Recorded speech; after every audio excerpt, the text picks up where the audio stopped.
Hey everyone, Alex Ionescu here. Welcome to Investor's Guide to the Galaxy. Testing Tesla Model Y standard range and my opinion about the car. Although before we start, if you find this video helpful, it would mean a lot to me if you crashed that like button and subscribe to my channel. It's totally free and takes just a split second. If you want to show more appreciation, consider subscribing to my Patreon. Now, let's dive right into it. Me, my mom, my sister, and now my father own Tesla stock. I started investing in Tesla stock, then I convinced my mom to buy some Tesla stock, then I convinced my sister, and after long talks, I convinced my father too. He is stubborn. He likes keeping the money in a savings account with low interest rate. So my mother always says, let's buy a Tesla. The thing is, we can buy it. But we live near the city center of Bucharest, the capital city of Romania, where it's so crowded, big buildings, lots of cars, few parking spaces, now all paid parking. If you have an expensive car like Tesla, would you park it in a public space? Here, our cheap car, Dacia Logan, is scratched and dented all over the place. Not because we did that, but others did that while the car was parked. It's like living in a jungle. In general, in parking spaces, people don't care about the car sitting next to their car when opening the door. They smash their door into your car. I mean, that's not cool at all. But with Tesla, with all the cameras in every corner of the car, at least you can see who did it and report to police and have the person pay for the damage, and that person will receive a fine for this. I don't want to have this stress to deal with. Better to use public transportation like subways or trams or even buses. I hate buses because they are so cramped spaces. Trams and subways I like. Because in this city, like most capitals in the world, public transport has special lanes on some streets. You don't have to wait if it's bad traffic out there. When in your personal car, you don't have a choice, you stay in line with other cars. That's why I will consider buying a Tesla if I have a great and safe parking spot in the city, if I live in a high rise apartment building, or I own and live in a house in the suburbs of the city with plenty of space to park the car safely in the driveway or garage.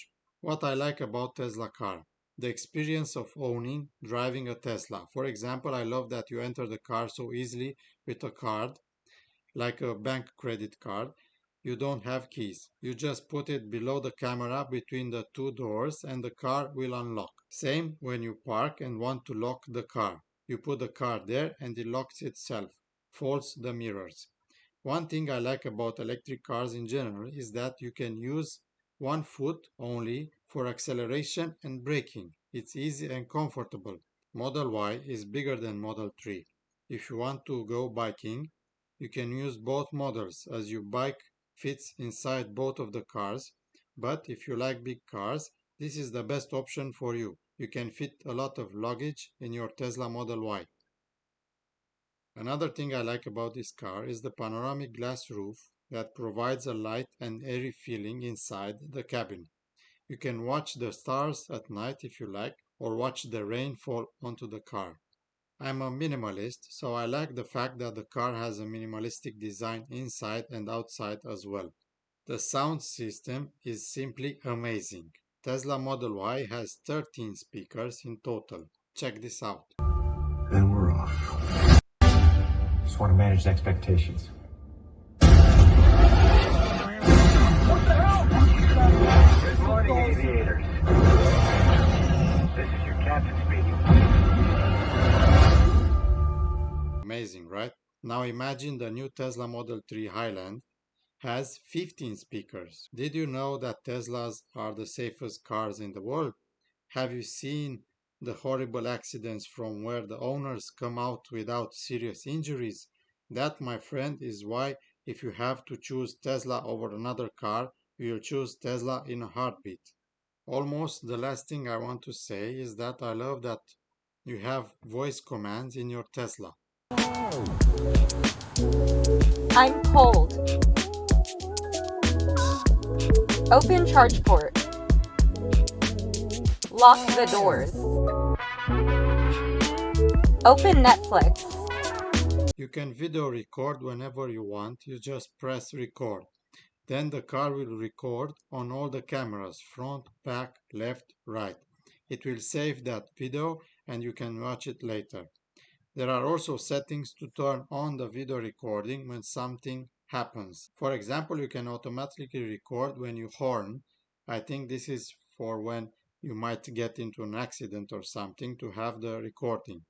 The quality is fine. I didn't download the videos onto the computer to see, but from what I saw on the Tesla display inside, the quality was pretty good.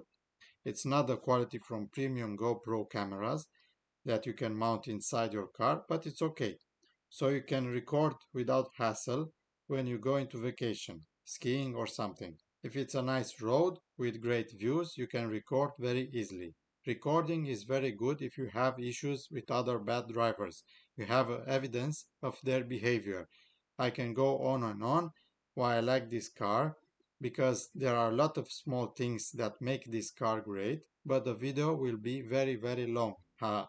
What issues Tesla needs to improve upon, but it's not that I hate those issues or bother me, but other people might be bothered about these. First one, the suspension is very strong. On low speed bumps on the street, it is okay, but when it's a big speed bump, you can feel it pretty strongly. Maybe you can change the settings of the suspension from the display to soften it. I don't know. Tell me in the comments if you can do that. I especially didn't turn on music while driving because wanted to see the noise insulation from outside. At low speed, you don't hear almost anything. At high speed on the highway, I heard a whistle. I did not get bothered about it, but it's there. Some people will get bothered about that. Maybe it's the finish of the car, maybe this is not the issue with all Teslas. Anyway, who drives a car without the radio turned on? You can solve this issue turning the radio on. We rented the car for 2 days. We drove 200 kilometers, that's 124 miles. To charge it from, I think, 49% to 100%, it cost us 95 lei. That's $20 for 200 kilometers. We drove the car in the city with slow moving traffic and we drove it outside of the city as well in the suburbs. The charging station that we used is not the cheapest. Tesla Supercharger is cheaper than this, but there are only 4 Tesla Supercharger stations in our country.